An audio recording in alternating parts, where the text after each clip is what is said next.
آنچه که تا به امروز از زندگی استاد موسیقی علیرضا افتخاری نمی‌دونید. علیرضا افتخاری متولد 10 فروردین 1337 در اصفهان خواننده و آهنگسازه. فارغ التحصیل رشته مهندسی راه و ساختمانه که در آواز سنتی ایران سالها درخشید. ایشون با 84 آلبوم منتشر شده از خودش سالها به عنوان پرفروش ترین و پرمخاطب ترین خواننده ایران شناخته میشد. سال 1349 وقتی 12 ساله بود به کلاس‌های ویولون استاد طباطبایی که روشندل بود رفت و بعد از 14 سالگی نزد استاد تاج اصفهانی ردیف‌های آوازی رو یاد گرفت.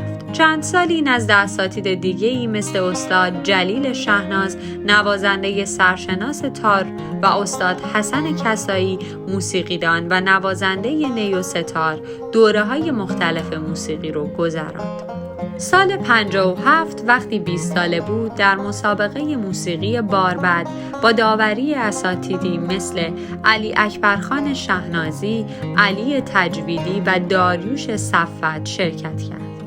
او توانست به مقام اول برسد و رسما به عنوان خواننده به جامعه هنری ایران معرفی شد. بعد از انقلاب و محدودیت‌های موسیقی در آن اوایل تصمیم گرفت از سال 60 نزد استاد غلامرضا دادبه برود و به تمرینات آوازهای دوبیتی بپردازد. نهایتاً سال 62 وقتی 25 ساله بود بعد از باز شدن نسبی فضا اولین آلبوم خودش را به نام آتش دل به یاد استاد مرحومش تاج اصفهانی خوند. او بعدها در کنار اساتیدی مثل بدیعی، کسایی و شهناز در اجراهای خصوصی حضور داشت تا اینکه در سال 63 آهنگی به نام آواز قصه گیسو رو برای فیلم امیرکبیر خوند.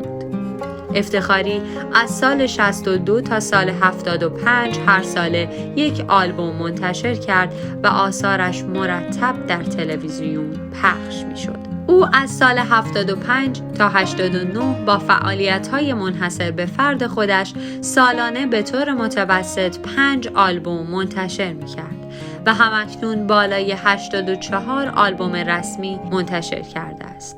گروه نوت‌دونی ضمن قدردانی از این استاد آثار ایشون رو به صورت تمام و کمال نوت‌نویسی کرده و در وبسایتش در اختیار کاربران قرار داده.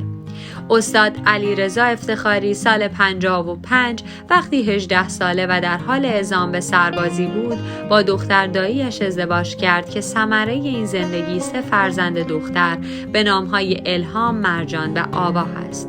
او میگوید دختر بزرگم الهام موسیقی سنتی گوش می‌کند اما فرزند دومم علاقه‌ای به موسیقی ندارد و فرزند سومم که از ناحیه پا فلج و روی ویلچر هست رو خیلی دوست می‌دارم و خانواده‌ام از علاقه من به اون کاملاً آگاه هستند. او در گفتگویی بیان کرده بود که مهریه دختر بزرگش حفظ کردن 450 غزل از حافظ و مهریه دختر کوچکش حفظ 16 جز از قرآن کریمه. اما رامین نوروزی داماد بزرگ آقای افتخاری با تکذیب این ادعا افشا کرد که مهریه همسرش 777 سکه تمام بهار آزادی و 7,707,000 تومان جواهرات و یک سفر حجه که به خاطر این مشکلات مدتی درگیر دادگاه و طلاق. او بعدها با انتقاداتی مواجه شد تا جایی که حتی به دخترش در دانشگاه تهران حمله شد و موهایش را کندند. بایکوت خبری از سمت هنرمندان و رسانه‌ها باعث شد طبق آنچه که خودش میگوید تصمیم به مهاجرت و یا خودکشی بگیرد. او میگوید یادمه که نوشته‌ای در منزل شخصی من پیدا شد که در اینجا بمبگذاری خواهد شد و به قدر این تهدیدها زیاد شد که مجبور شدیم از آن محله برویم. مدت‌ها کلاه می‌گذاشتم روی سرم و برای خرید این ور اون ور می‌رفتم. اگر کسی هم منو می‌شناخت برخورد اهانت‌آمیز و زشتی می‌کرد. افتخاری سال 89 در 52 سالگی چهره ماندگار شد و از اون تاریخ به الان 4 آلبوم بیشتر منتشر نکرده که مورد استقبال هم قرار نگرفت. او سال‌هاست که به حاشیه رونده شده و هنوزم استقبال چندانی از اون نمی‌شود.